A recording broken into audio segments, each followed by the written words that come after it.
Hello dear students, आज का जो टॉपिक है हमारा वो कूलम्स लॉ को फर्दर कंटिन्यू करना है।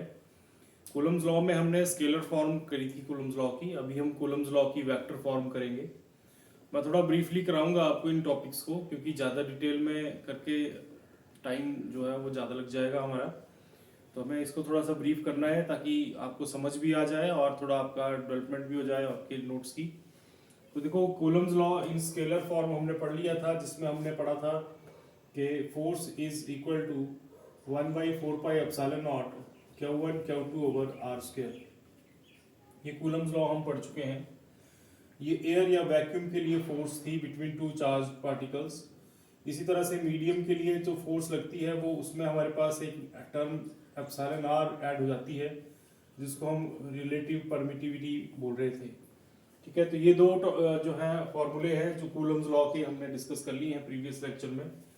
आज जो हम फॉर्मूला डिस्कस करेंगे वो Coulomb's law in vector form है। जैसे कि आपको पता है कि force is a vector quantity, तो for vector quantity what will be the relation, उस तरह से हम इसको ड्राइव करेंगे अभी। तो जैसे कि जो हेडिंग है आज के टॉपिक का, हमारे फर्स्ट टॉपिक का, वो है Coulomb's law. Coulomb's law in vector form. Coulomb's law in vector form, ये मेन टॉपिक का नाम है अभी, पहला टॉपिक जो आज की डिस्कशन का। तो इसमें हमारे पास Coulomb's law in vector form में देखिए क्या होगा। हमारे पास दो चार्ज पार्टिकल्स हैं Q1 and Q2, both are separated by certain distance r। अब Q1 Q2 के ऊपर फोर्स लगा रहा है, ठीक है। अब मान लीजिए दोनों पॉजिटिव चार्ज हैं, दोनों नेगेटिव भी हो सकते हैं, एक पॉजिटिव एक नेगेटिव भी हो सकता है, ऐसा कुछ कंडीशन नहीं है कि हमें इन्हें पॉजिटिव ही लेना है। लेकिन जब दोनों को पॉजिटिव चार्ज लेके थोड़ा सा इजी लगता है ये, इसलिए मैं दोनों को पॉजिटिव ले रहा हूँ। अब Q1 जो Q2 के ऊपर फोर्स लगाएगा, क्योंकि ये दोनों पॉजिटिव चार्ज हैं, सो देयरफॉर जो फोर्स लगेगी वो रिपल्सिव होगी। तो Q2 के ऊपर जो फोर्स लग रही है वो फोर्स ऑन 2 ड्यू टू 1, वो एक रिपल्सिव फोर्स है। सिमिलरली जो Q1 है, इसके Q1 Q2 के Q1 के ऊपर भी फोर्स लग रही है Q2 की, तो वो भी रिपल्सिव फोर्स इस तरह से। तो force on 1 due to second, ठीक है बात। तो ये आपने ध्यान रखना है कि जो F12 जब हम लिख रहे हैं तो इसका मतलब ये है कि फोर्स ऑन 1 या Q1 ड्यू टू Q2, और हम लिख रहे हैं F21 तो इसका मतलब है force on Q2 due to Q1, ठीक है बात। अब इसके अलावा क्योंकि ये वेक्टर्स हो गए, अब इनको रिप्रेजेंट करने के लिए, इनकी डायरेक्शन रिप्रेजेंट करने के लिए हमें यूनिट वेक्टर चाहिए।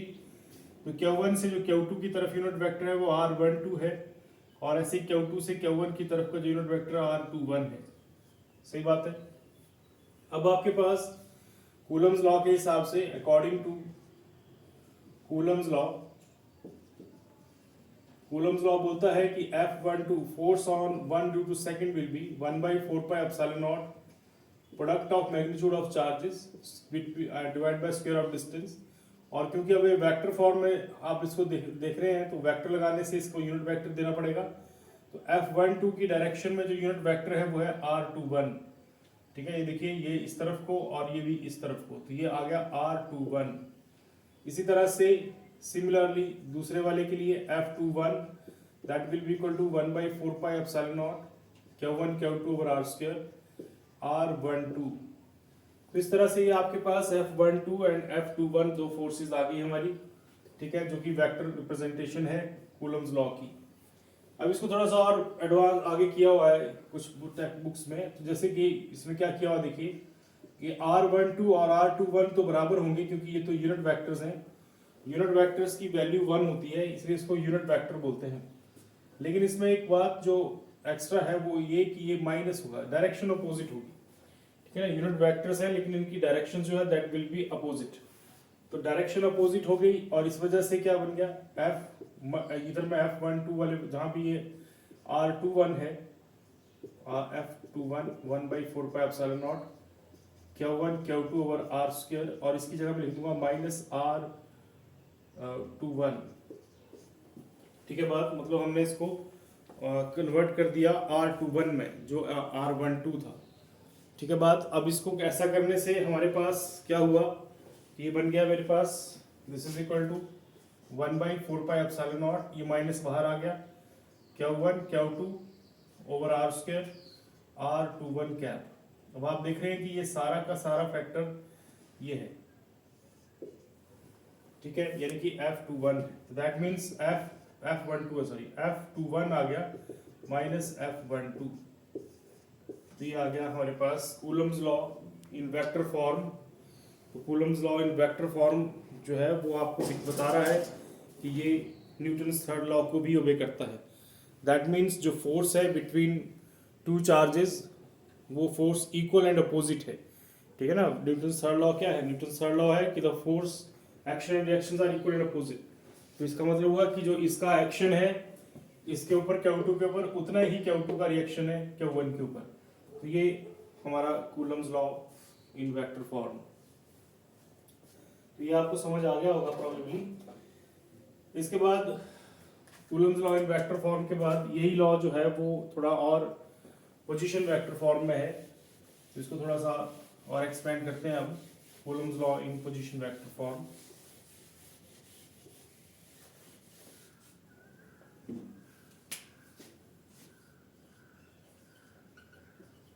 कूलम्स लॉ इन पोजीशन वेक्टर फॉर्म, ये भी एक इंपॉर्टेंट फॉर्म है क्योंकि कूलम्स लॉ को आगे चल के हम एक और फर्दर एक प्रिंसिपल लगाएंगे इसके ऊपर, कूलम्स लॉ के ऊपर। तो वो प्रिंसिपल जो है वो इस पोजीशन वेक्टर फॉर्म की ही एप्लीकेशन है।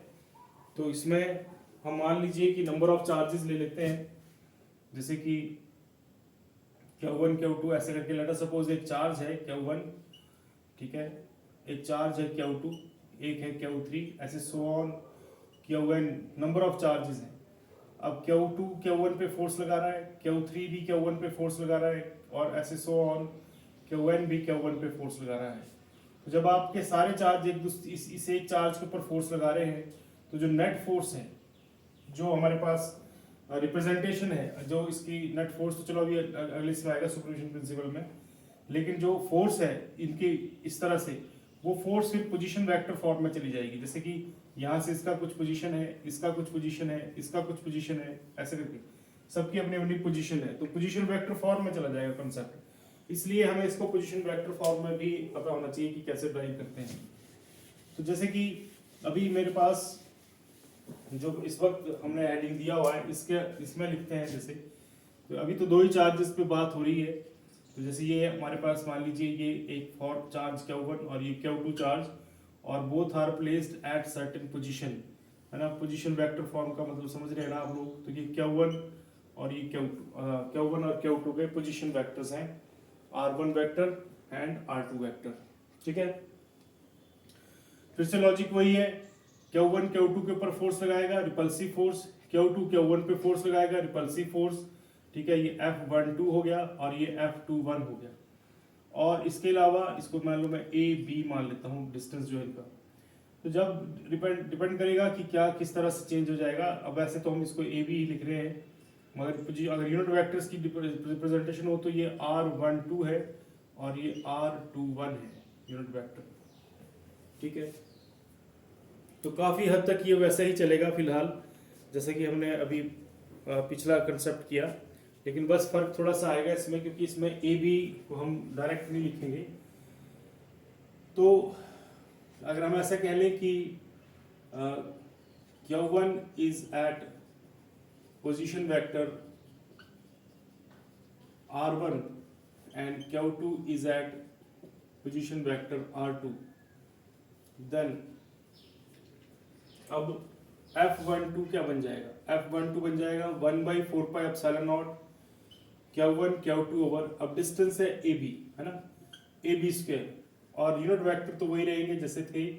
इसका यूनिट वेक्टर है R21, ये पॉजिटिव चार्ज ही ले रखे मैंने फिर से, ठीक है बात। तो अभी इस AB को हम फाइंड आउट करेंगे, तो AB को हम फाइंड आउट करेंगे। तो अभी से AB को निकालेंगे हम यहाँ पे। तो देखिए कैसे निकलेगा ये, आप देख रहे हैं कि मैं जो भी फोर्स ले रहा हूँ वो है F12, है ना, इस तरफ, मतलब ये ऐसे है एरो R1 और ये R2, ठीक है, और ये ऐसे ले रहा हूँ ऐसे। यानी कि ये O है, अगर O, ये A और ये B, तो आप बताओ मुझे, देखो इसमें कि ये रिजल्टेंट कौन हुआ। अगर आपको याद हो तो आपने triangle law of vector addition पढ़ा हुआ +1 क्लास में, तो इसमें ट्राइंगल लॉ लग रहा है। तो ट्राइंगल लॉ में जो रिजल्टेंट साइड होती है वो क्लोजिंग साइड होती है, जो मतलब इसको बंद करती है। तो दैट मीन्स यहाँ पे जो OA है ये रिजल्टेंट है, और AB प्लस OB दो अदर साइड्स हैं। तो मुझे AB जो है वो फाइंड आउट करना है। तो दैट मीन्स ये हो गया OA vector minus OB vector. अब OA वेक्टर क्या है मेरे पास, R1, और OB क्या है, R2। तो दैट मीन्स AB क्या आ गया, AB वेक्टर आ गया मेरे पास R1 vector minus R2 vector. इसको आप ऐसे भी लिख सकते हो R21, आप इसको ऐसे भी लिख सकते हो, ठीक है बात, R21। तो अब आपके पास अगर मैं F12 में इसको, अच्छा ये पता लग गया ना आप लोगों को, ये यहां से देखो मैंने अभी बताया आपको कि कैसे ये आया। अब ये F12 is equal to 1/4πε0 Q1 Q2 over AB is R21 vector, ठीक है। अब ये मैग्नीट्यूड है इसका और इसका स्क्वायर हो रहा है, और यहाँ पे आ गया R21 यूनिट वेक्टर। अब आपको सबको पता है कि यूनिट वेक्टर का मतलब होता है कि vector over magnitude of vector. ये यूनिट वेक्टर की डेफिनेशन है, ठीक है, ये +1 में पढ़ते हैं सब। यूनिट वेक्टर होता है vector over magnitude of vector. तो इसको अगर मैं ऐसे भर दूं यहाँ पे, तो F12 क्या बन जाएगा मेरे पास, 1/4πε0 Q1 Q2 ओवर, इसकी जगह भर दिया मैंने R21 vector over R21 vector, और इधर है R21 का स्क्वायर। तो दैट मीन्स ये सारा हो गया मेरे पास 1/4πε0 Q1 Q2 over R21 cube, है ना, एक ये और एक, दो ये और एक ये, और ऊपर आ गया R21 वेक्टर। ये आया F12 वेक्टर, F12 वेक्टर। तो अब आप इसको फर्दर इस फॉर्म में कन्वर्ट कर सकते हो, यानी कि R1 माइनस R2 की फॉर्म में। तो ये क्या बन जाएगा मेरे पास, अब ये बन जाएगा, this is equal to 1/4πε0 Q1 Q2 over R1 vector minus R2 vector cube, और ऊपर आ गया R1 माइनस R2 वेक्टर। इस तरह से ये F12 आया, ठीक है, ये F12 आ गया मेरे पास। समझ रहे बात, ज्यादा मुश्किल नहीं है, थोड़ा सा ऐसे ही ट्रिकी सा। इसके अलावा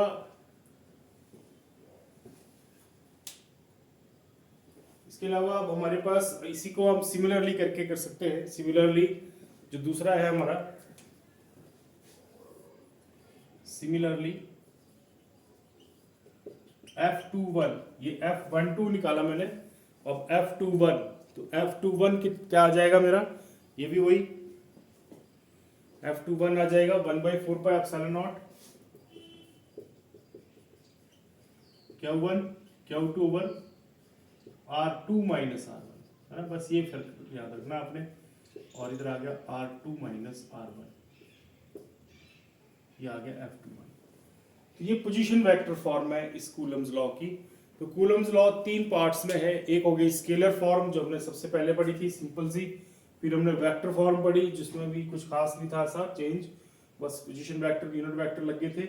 और अब तीसरा पोजीशन वेक्टर फॉर्म है जिसमें ये इस तरह से जो वेक्टर है उसको हमने कन्वर्ट कर दिया, ठीक है ना। पोजीशन वेक्टर और डिस्प्लेसमेंट वेक्टर दोनों ही इसमें यूज हो रहे हैं।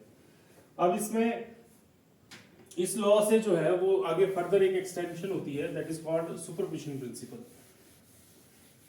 जैसा कि मैंने इस टॉपिक में आपको बताया था अभी शुरू में कि सुपरपोजिशन प्रिंसिपल जो है वो मल्टीपल चार्जेस के लिए होता है। सुपरपोजिशन प्रिंसिपल, सुपरपोजिशन प्रिंसिपल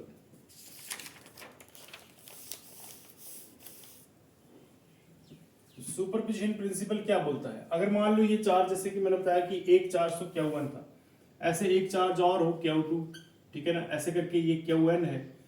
तो इसमें अब इस चार्ज की भी फोर्स लगेगी इसके ऊपर, इसकी भी लगेगी, और नंबर ऑफ चार्जेस है उनकी भी लगेगी।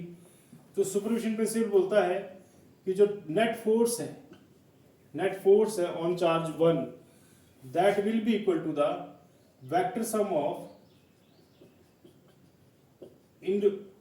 Of all the individual forces, सारी जितनी भी फोर्सेस एक्सपीरियंस कर रहा है, experience by the charge Q1, तो वो आ जाएगा। मतलब नेट फोर्स जो है वो that will be the vector sum of all individual forces. तो इस तरह से आपके पास ये सुपरपोजिशन प्रिंसिपल वर्क करता है। तो इसमें जैसे कि मैंने ये लिखा आपके सामने, तो इसको आप ऐसे कर सकते हो, F1 is equal to 1/4 pi epsilon nought Q1 Q2 over R1 minus R2 cube R1 minus R2, ठीक है। अगर 1 2 है तो 1 माइनस 2 ही चलता है इसमें, प्लस दूसरा है 1/4 pi epsilon nought Q1 Q3 R1 minus R3, ठीक है, divide by R1 minus R3 cube, plus so on 1/4 pi epsilon nought Q1 Qn over R1 minus Rn cube, और इधर आ गया R1 माइनस Rn वेक्टर, इस तरह से। तो ये आ गया वेक्टर सम, ठीक है ना। वेक्टर सम का मतलब होता है जिसमें ट्रायंगल लॉ और पैरेललोग्राम लॉ लगते हैं।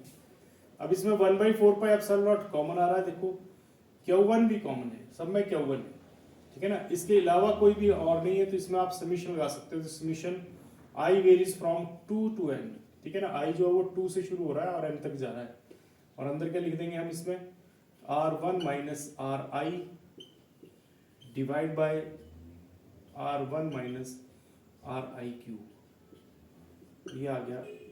इस तरह से आप, ये तो मैंने एक चार्ज पे निकाला, आप दूसरे पे निकाल लो, तीसरे पे निकाल लो, जिस मर्जी पे निकाल लो, एक बार कंसेप्ट पता लग गया आपको तो आप इसको सॉल्व कर सकते हैं, ठीक है बात। अब प्रिंसिपल ऑफ सुपरपोजिशन जो है ये एक इंपॉर्टेंट कंसेप्ट है ऑब्जेक्टिव पॉइंट ऑफ व्यू से भी, इसके न्यूमेरिकल आ जाते हैं पेपर में, ठीक है। तो वो मैं न्यूमेरिकल आपको एक दो न्यूमेरिकल करते हैं, उससे आपको थोड़ा आइडिया लग जाएगा कि इसकी क्या इंपॉर्टेंस है। तो एक न्यूमेरिकल कर रहा हूं मैं, आपने समझना है इसको। क्वेश्चन है आपका कि three charges Q1 is equal to 1 microcoulomb, Q2 is equal to 2 microcoulomb, and Q3 is equal to 3 microcoulomb are placed at three corners of an equilateral triangle of side 10 centimeter, equilateral triangle of side 10 centimeter. Find the net force experienced by Q1 charge. ये question आ गया आपको, ठीक है। ये question आ गया आपको कि आपके पास थ्री चार्जेस हैं which are placed at three corners of an equilateral triangle, और इन तीनों चार्जेस का जो नेट निकालना है वो Q1 पे निकालना है। मतलब दो चार्जेस का Q2 और Q3 का Q1 पे जो फोर्स लग रहा है वो निकालना है। तो इस तरह का क्वेश्चन है। तो ये आपके पास ये आ गया डायग्राम, ठीक है। डायग्राम इंपॉर्टेंट है क्योंकि डायग्राम से ही हमें आइडिया लगेगा कि हमने किस तरह से नेट निकालना है। तो ये आ गया मेरे पास। अब इसमें यहां मान लो मैं रख लेता हूं Q1 चार्ज, आप कहीं भी रख सकते हो, यहां रख लो, यहां रख लो, ठीक है। मैंने यहीं रख लिया ए पे, ABC, और ये Q2 चार्ज और ये Q3 चार्ज। अब इनके बीच का 10 सेंटीमीटर डिस्टेंस है। यूज हम इसको मीटर में ही करेंगे, ऐसा यूनिट्स मीटर होते हैं। तो अभी तो मैं 10 सेंटीमीटर लिख रहा हूं, ऐसे 0.1 मीटर हो गया ये। अब देखो ध्यान से कि ये जो Q1 है, Q1 Q2 की वजह से फोर्स एक्सपीरियंस करेगा, ठीक है। और वो फोर्स कैसी होगी, रिपल्सिव, F12, यानी कि force on one due to second. Similarly जो Q3 है वो भी Q1 को फोर्स लगाएगा और वो फोर्स भी कैसी होगी, ऐसे repulsive, F13 force on 1 due to 3। सही बात है। अब इसको थोड़ा सा नीचे बनाता हूं मैं, ऊपर क्वेश्चन कट रहा है, इस तरह से लीजिए थोड़ा सा नीचे से। ये मान लो इक्विलेटरल ट्रायंगल, ये Q1, यहाँ Q2, यहाँ Q3। अब 0.1 मीटर, मीटर में लिख देते हैं, बाद में कंफ्यूजन होगा। अब Q1 पे मैंने बताया आपको कि फोर्स लग रही है F12, फिर दूसरी फोर्स लग रही है F13, ठीक है। अब ये दोनों फोर्सेस एक एंगल पे लग रही हैं। अब आपको पता है कि इक्विलेटरल ट्रायंगल में एंगल होता है 60 डिग्री, तो ये 60 डिग्री एंगल हो गया वर्टिकल अपोजिट। अब इन दोनों का जो रिजल्टेंट है वो आपको निकालना है F। समझ के बात, ठीक है, आसान सी बात है, दिखती बात है। ये पैरेललोग्राम लॉ लगेगा इसमें, ठीक है, parallelogram law of vector addition, जिसमें आपके पास आपको पता है कि resultant will be the diagonal of the parallelogram. तो दैट मींस आपको जो F निकालना है that will be equal to F12 square plus F13 square plus 2 F12 F13 cos of 60 degree under root. तो अब आपको चाहिए क्या क्या, आपको चाहिए F12। जब आप न्यूमेरिकल करेंगे ना तो आपने 1/4 पाई एप्सिलॉन नॉट की फॉर्म में नहीं लिखना है, आपने K लिख देना उसको, K। तो K Q1 Q2 over R square, ठीक है बात। तो आपके पास वैल्यू भर देते हैं जो भी वैल्यूज थी इनकी। तो ये बन गया मेरे पास K को K ही रहने दीजिए। Q1 है आपका 1 micro coulomb, micro means 10⁻⁻⁶। Q2 आपका 2 माइक्रो कूलम, दैट मीन्स 2 × 10⁻⁻⁶, और डिस्टेंस है 0.1 का स्क्वायर। सही बात है। तो F12 आ गया मेरे पास K 2 × 1 2 × 10⁻12 और डिवाइड बाय 0.01, या अगर आप इसको भी चाहें तो ऊपर 100 हो गया, ये इंटू 100 है ना, समझ गए ना आप। ये 0.1 था ना, 0.1 मीन्स 1/10, तो 1/100 हो गया और उल्टा होकर 100 ऊपर चला गया। इट बिकम्स K 2 × 10⁻10, ये आ गया F12। इसी तरह से आप F21 निकालेंगे, F21 नहीं, F13 निकालेंगे। F13 आपके पास आ गया K Q1 Q3 over R square, तो आ गया K 1 × 10⁻⁻⁶, 3 × 10⁻⁻�6 डिवाइड बाय 0.1 का होल स्क्वायर। दैट मीन्स ये आ गया आपके पास 3K, पहले लिख लेते हैं K × 3 × 10⁻⁻10 है ना। अब तो आपको पता लगी गया ये कैसे है, 10 या 100 ऊपर जाके इसको कम कर देगा। अब ये 2 चाहिए थे हमें, तो 2 आ गए। अब आप इन दोनों को भर दीजिए, तो दैट मीन्स आपके पास F आ जाएगा, ठीक है। तो F टोटल रिजल्टेंट फोर्स आ जाएगी, मीन्स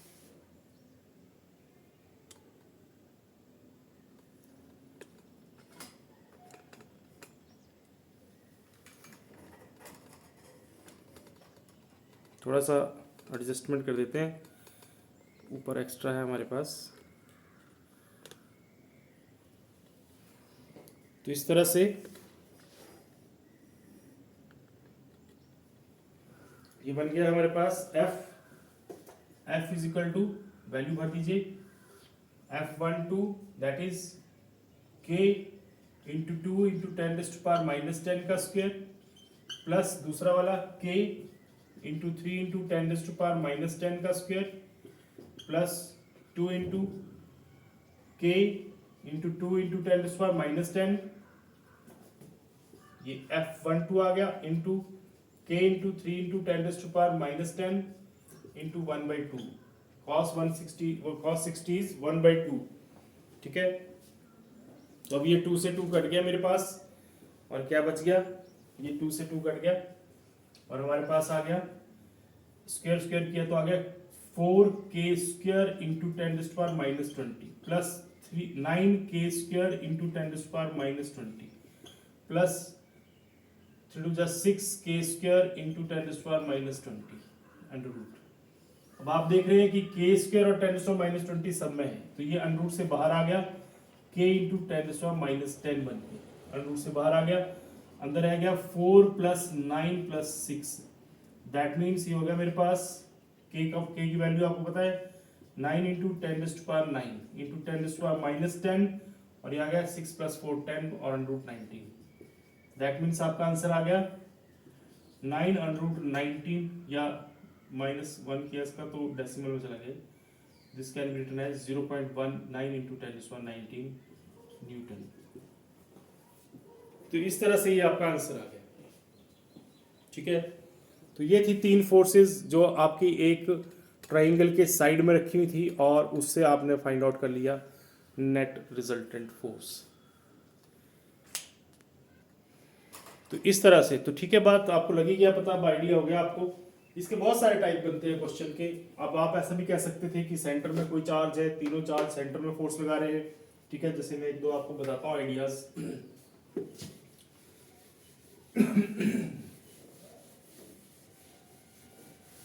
देखिए ये क्वेश्चन आपका ऐसा भी हो सकता था कि आपके पास एक ट्राइंगल है इस तरह से और इसके 3 साइड्स पे चार्ज रखे हुए हैं Q1, Q2 एंड Q3 और आपका सेंटर में कोई चार्ज है, उसके ऊपर आपने नेट फोर्स लगानी है।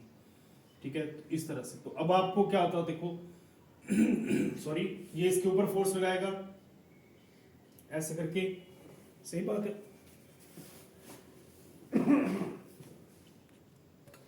तो इस तरह से सेंटर वाले के ऊपर फोर्स लग रही है, Q1 की भी, Q2 की भी और Q3 की भी, इस तरह से। तो ये इसके ऊपर जो फोर्स लग रही है, तो ये ऐसे लगा रहा है, ये इधर को लगा रहा है और ये इधर को लगा रहा है। पहले आप इन दोनों का रिजल्टेंट निकालोगे, इधर को आएगा, फिर इन दोनों का रिजल्टेंट निकालोगे, जिधर को भी बड़ा होगा उस तरफ को आएगा।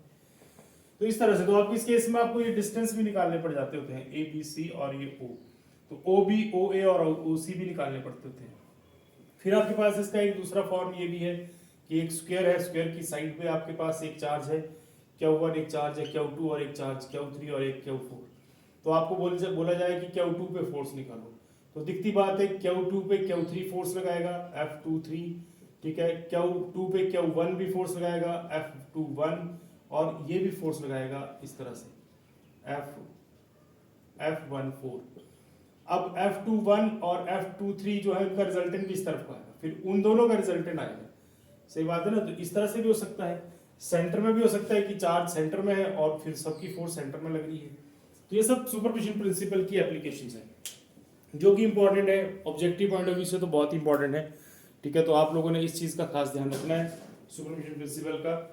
अब ये कूलम्स लॉ का जो चैप्टर है वो ऑलमोस्ट कंक्लूड हो गया। अगर आप चाहते हैं कि मैं ऐसे क्वेश्चन आपको कुछ और कराऊं तो आपने कमेंट में मेरे को लिखना है कि मैं ऐसे क्वेश्चंस कराऊं आपको, तो मैं आपको एक लेक्चर फिर ऐसे क्वेश्चंस का भी करवाऊंगा, क्योंकि ये इंपॉर्टेंट टॉपिक है ना। कूलम्स लॉ में ये चीज़ जो है वो ऑब्जेक्टिवली, जो ऑब्जेक्टिव से आप करोगे कॉम्पिटिटिव एग्जाम में, उस पॉइंट ऑफ व्यू से काफ़ी इंपॉर्टेंट है। और न्यूमेरिकल जो है वो इसी का बनता होता है मैक्सिमम। ठीक है, और छोटे छोटे न्यूमेरिकल और भी बन जाते हैं कूलम्स लॉ के, वो भी डिस्कस करेंगे कभी या नेक्स्ट इसमें कर लेंगे। अभी हम थोड़ा सा कंक्लूड करते हैं, एक 3 टॉपिक और छोटे छोटे से। एक हमारा होता है linear charge density. Linear charge density, तो लीनियर चार्ज डेंसिटी को हम जनरली ऐसे लैम्डा से लिखेंगे और ये होती है चार्ज पर इनटू लेंथ।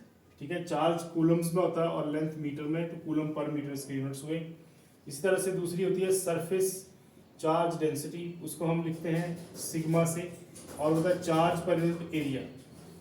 ठीक है, चार्ज पर यूनिट एरिया, तो ये हो गया कूलम पर मीटर स्क्वायर। इसी तरह से तीसरा होता है volume charge density. Volume charge density, इसको हम ऐसे लिखते हैं रो से, और ये होगा charge per unit volume coulomb per metre cube. तो ये 3 टर्म्स भी आपने याद रखनी है, अभी कई बार यूज होगी अगले चैप्टर्स में, तो ये भी आपको पता होनी चाहिए। ठीक है बात। तो ये था आज का डिस्कशन हमारा, तो आपने इसको अच्छे से कर लेना है सारे को। कुछ और अगर आपने इसमें से पूछना है तो आप मेरे से कमेंट में पूछ सकते हैं, कमेंट बॉक्स से। ठीक है, लाइक कीजिएगा टॉपिक को और फॉरवर्ड कीजिएगा फर्दर।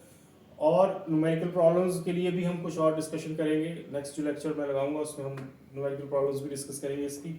अगर आप इसको चाहते हैं कि मैं थोड़ा सा फास्टली वीडियोस अपलोड करूं तो आप मुझे मैसेज कीजिएगा, तो फिर हम इस पर थोड़ा सा और काम करेंगे।